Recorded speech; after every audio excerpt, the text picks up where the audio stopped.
हरे कृष्णा। भगवत गीता की इस वीडियो में हम शुरू करेंगे 15वें अध्याय का 9वां श्लोक। अब भगवान ने जो बात 8वें में कही, अभी पिछली वीडियो में ही हमने पढ़ा कि किस तरह से शरीर एक छोड़ के दूसरा बदलता है। अब अगले 3 श्लोक जो हम इस वीडियो में चर्चा करेंगे 9, 10, 11, उसमें भगवान यही कह रहे हैं कि जो भक्त है, समझदार है, ज्ञानी है, आध्यात्मिक ज्ञान है जिसको, वो तो ये सब समझ सकता है। बाकियों को तो समझ ही नहीं आता ये हो क्या रहा है।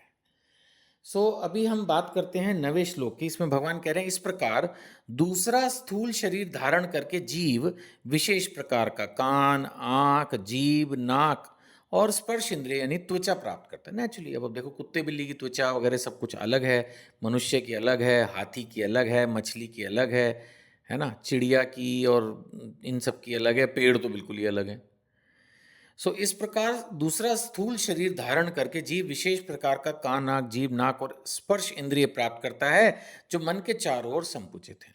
मन ही तो सारा कुछ करवा रहा है, मन तो साथ रहता है, ये चिपके, ये याद रखना। आप मर भी जाओगे, साधारण भाषा में बोलें तो भी मन जिंदा रहेगा। वो मन फिर दूसरा शरीर धारण करेगा और इस शरीर में जो आपकी अधूरी इच्छाएं हैं, मन वो अगले शरीर में पूरी करेगा। और भगवान इसमें सहायता भी करते हैं। जिनको मैंने पहले भी एग्जाम्पल दिया था, जिनको बहुत नॉनवेज खाने का मन है, उनको फिर वो शेर आदि इस तरह के जो है वो जीवन मिल जाएगा, जिसमें आपको सिर्फ मॉर्निंग ब्रेकफास्ट, लंच और डिनर तीनों बस नॉनवेज ही करना है। ले खा आराम से, इच्छा पूरी कर ले।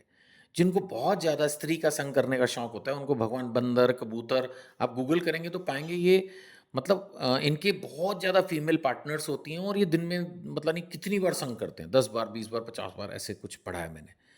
तो भगवान जिनकी ये इच्छाएं होती हैं उनको वैसे पूरा करता है। जिनको कपड़े नहीं पहनने का शौक होता है, उनको भगवान जो है पेड़ बना देते हैं, है ना, जानवर बना देंगे, कपड़े पहनने का फंडा ही नहीं, आराम से रिलैक्स रहो, घूमो जैसे मर्जी। तो भगवान हमारी इच्छाएं पूरी करने में हमारी सहायता करते हैं। लेकिन हो सकता है कि मनुष्य एक रीजनेबली सभ्य समाज है, वहाँ वो इच्छाएं ढंग से पूरी ना हो पाए, तो फिर भगवान आपकी योनियां चेंज करते हैं मन की उन इच्छाओं को पूरा करने के लिए। इस प्रकार वह इंद्रिय विषयों के एक विशिष्ट समुच्चय का भोग करता है। भोग तो चालू ही रहेगा, अगर भक्ति नहीं करनी तो फिर भोग होगा, या तो भक्ति है या भोग है ना।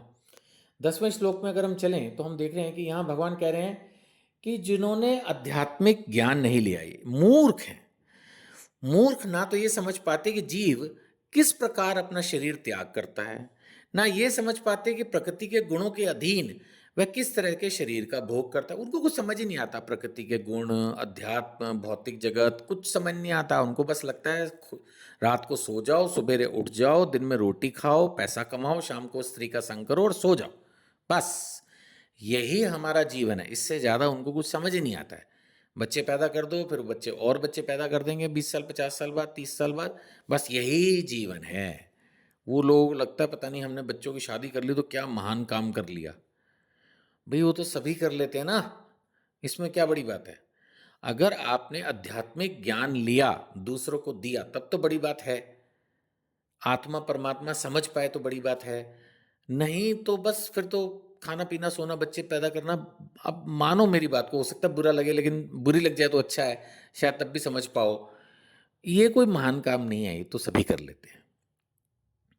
मूर्ख ना तो समझ पाते हैं कि जीव किस प्रकार शरीर त्याग करता है, ना ही समझ पाते कि प्रकृति के गुणों के अधीन वह किस तरह के शरीर का भोग करता है।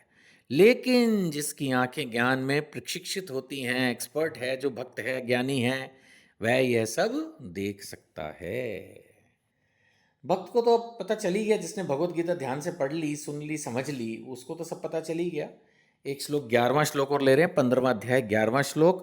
आत्म साक्षात्कार को प्राप्त प्रयत्नशील योगी जन, भक्त एक लाइन में, एक वर्ड में, आत्म साक्षात्कार को प्राप्त प्रयत्नशील योगी जन, कितने बढ़िया शब्द भगवान इस्तेमाल करते हैं। यह सब स्पष्ट रूप से देख सकते हैं। लेकिन जिनके मन विकसित नहीं है, जो आत्म साक्षात्कार को प्राप्त नहीं है, वे प्रयत्न करके भी यह नहीं देख पाते कि क्या हो रहा है। ऐसे अपने आप से थोड़ी पता चलेगा। कहीं ना कहीं भगवान की शरण लेनी होगी, श्रद्धापूर्वक गीता, रामायण, भागवतम पढ़नी होगी, वैष्णव गुरु का संग करना होगा, हरि नाम करना होगा, धाम यात्रा करनी होगी, पवित्र नदियों में स्नान करना होगा, शास्त्र अध्ययन करो, भगवान की आरती पुकारो, नहीं, सब कुछ करना ही होगा ना, भोग लगाना होगा, भगवान की सेवा करनी होगी, भक्तों की सेवा करनी होगी, दान करना होगा, तपस्या थोड़ी करनी होगी, व्रत करने होंगे, सारी विधियां हैं, ये भक्ति के विधि विधान हैं। इनको जो फॉलो करेगा उसको समझ में आएगा, भगवान की कृपा से, गुरु की कृपा से। तो करते रहिए, औरों को भी प्रेरित कीजिए।